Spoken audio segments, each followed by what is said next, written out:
A lot of us like to talk to people, to vent, to get our feelings out so we can process them. As an extrovert, guys, I've got to process my things.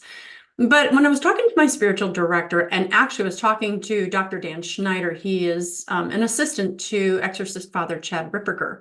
And he really helped me understand this a little bit better, as well did a priest in confession. So I want to talk just a little bit on offenses against the truth. The Catechism of the Catholic Church, starting with 2475, going down really 2480, talks about offenses against the truth. It under 2576, it focuses on false witness and perjury, and that's when made publicly, a statement contrary to the truth takes on a particular gravity, blah, blah, blah, contrary to the truth. 2477, respect for the reputation of persons forbids every attitude and word likely to cause them unjust injury. And then it says here, and this is really what I want to focus on, you and I, right, we become guilty of rash judgment if even tacitly we assume is true without sufficient foundation the moral fault of a neighbor. Hold that thought. The second one is even more important. We become guilty of detraction if without objective, valid reason, we disclose another's faults and failings to persons who did not know them. So I want to focus on the second one, detraction, because without valid reason, we disclose another person's faults and failings. So I have a spiritual director, and when I talk to my spiritual director, I can talk about things that I struggle with my spouse, with my children. And so for context, I'll have to say, well, when my husband and I did this, or my daughter and I did that, and here's what she did, and guide me as to how I'm going to interact, how I'm going to handle that situation. But take it, and there's no fault in that, there's no sin in that.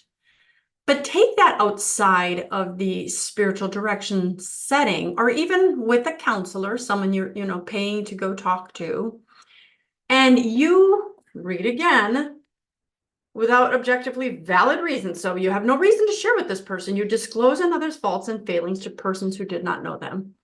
So my husband has a lot of faults, as do I. And so even if I'm telling the absolute truth about him, if I tell that to a sibling or a friend or just anyone, and they didn't know that about my husband, now they have a chance to think less highly of him because they know of one of his sins. That's detraction. And I was convicted of that first with the priest, and then I took it, of course, to Dr. Dan Schneider, who helped me understand it more deeply. And so now I'm very careful that if my husband, my daughter, my sibling, if somebody I know objectively is doing something bad or is wrong, I still can't share that with people who do not know of that thing. Let me give another example. I know of a person recently who died very young. And I was talking to someone else. It's a neighbor, right? A neighbor died. And I was talking to another neighbor and saying, it's just really tough. This person died. It was unexpected. And they're like, you have any idea what it could have been? And I said, well, I mean, they're checking things out, but he was an alcoholic, and I know that he struggled with that, blah, blah, blah.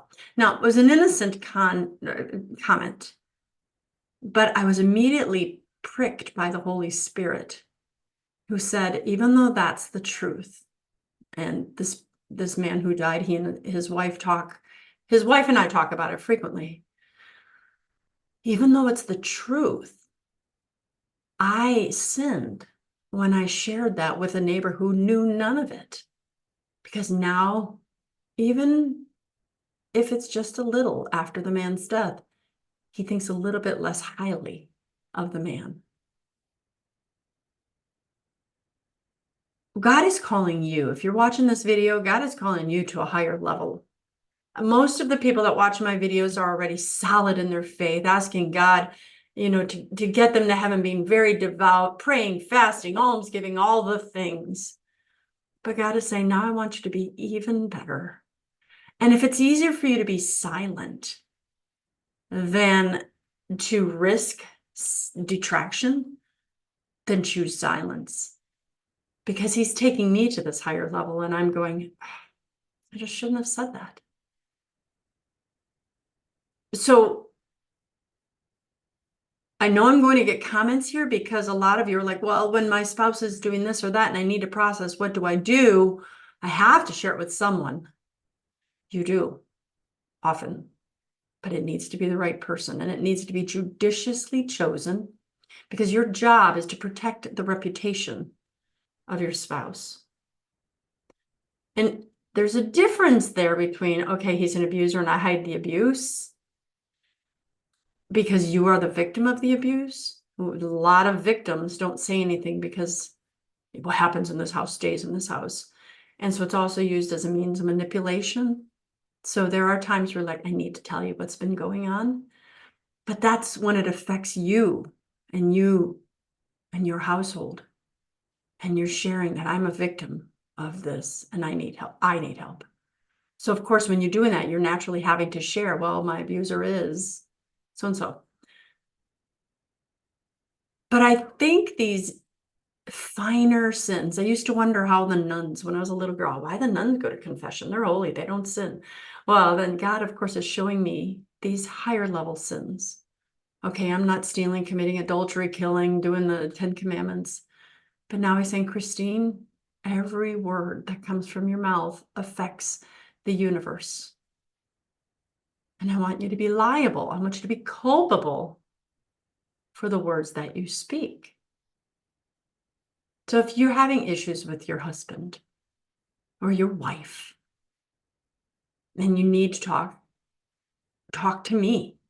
I don't know who they are. I'm not going to think any less likely of them. And that's what I get paid to do. I will guide you. One last thing. We have my standers group. My standers, for many of you who may know, may not know. Standers are people who are standing for marital reconciliation while their spouse is cheating on them, divorcing them, annulling them. And they say, I'm standing on my vows. And we are called all kinds of names. We're called delusional, move on, you guys are ridiculous. I just even got a divorce decree that someone else, one of my standers, sent me. His wife is trying to take custody away from him because he makes his kids pray for reconciliation. So she's trying to accuse him of being delusional, of being psychotic, of being psychologically damaged. I can say this to you in a video because you have no idea who I'm talking about. But I look at this and I think just how wretched it is. And this man is, what do I do? I'm so angry. So there's a difference, and our group is it's a support group, just like Alcoholics Anonymous. You go into that group, you share your stuff in that group. What happens in that group stays in that group. But the goal of the group is to support. Well, the goal of our group is to support and encourage and to, so when someone speaks ill of a spouse, they did this, blah, blah, blah. First of all, we train them not to demonize a person. You never speak like, she's such a nasty person, blah, blah, blah. But she is made in the image and likeness of God. But what we do is we're like, in this group, you're able to share because everyone here is not thinking less likely of your spouse. Here we are going to say, we feel your pain. We've been through it too. We want to encourage you. Here's how to handle it. Here's how to draw closer to God. Here's how to turn to God in handling that situation. So there's no detraction because he's venting in a group for which the purpose is to help guide through difficult situations. So I hope that makes sense. I don't want anyone to be guilty of the sin of detraction, and I think way more of us are than we realize. But if you have a hard time and you're not really clear, post in the comments or contact me, Christine@breakfastwithbacon.com, and I'd love to work with you. I work with lots of people. It's my charism. And I praise God for it because I just want to help get people to heaven, and I want to help save 1 million marriages. I'm Dr. Christine Bacon. Thanks for watching yet another informational Bacon Bit. And as always, I'd like to remind you to live your life sunny side up.